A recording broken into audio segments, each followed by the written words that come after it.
kalbiname Taurus komandos vadovą Mantą Belinską.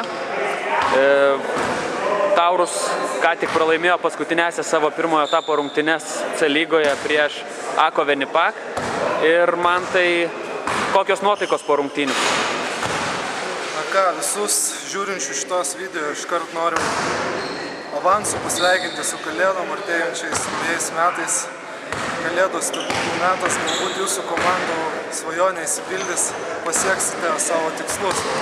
Na, apie šitas varžybas galiu papasakot, kad susitikom su tikrai stiprių varžovų. Iki tol manėm, kad kitos grupės komandos yra rimtesnės už šitą priešininką, bet atėjo priešininkas rimtai nusiteikęs ir parodė visą savo galią. Visi susirinko į varžybas, buvo labai sunku prieš juos lošti.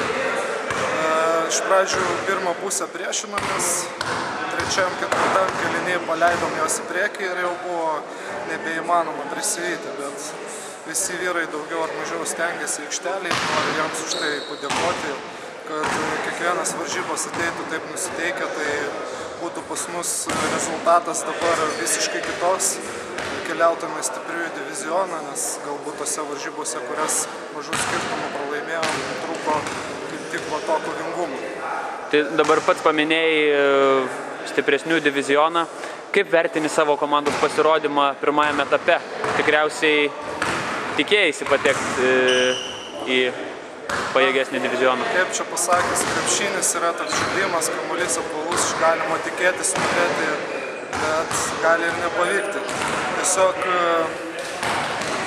norėjom patobulėti, lyginant praeitais, užpraeitais metais. Vis patenkam į tokią pat situaciją, kad esam nuo žingsnis iki stipriausio diviziono ir taip išeina, kad trūksta 2 ar 3 taškų ir nepatenkam. Bandysim darytis išvadas, vėl užimti aukštas vietas jaunajam divizione, patekti varžybas dėl atkrintamųjų ir ten parodyti, kad esam verti žaisti play-offuose. Tai toksai tikslas ir yra žaisti atkrintamosiose varžybose. Manai, kad komanda yra patobulėjusi po praeito sezono? Aš manau, kad yra tikrai žaidėjų turinčių didelį individualų meistriškumą. Yra jaunų ir vyresnių žaidėjų, lengvų ir sunkių, yra toksai derinys.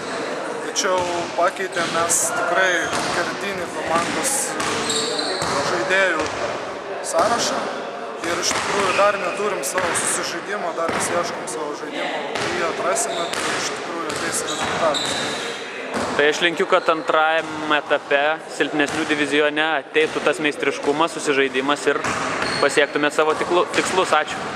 Tai dėkui už klausimus.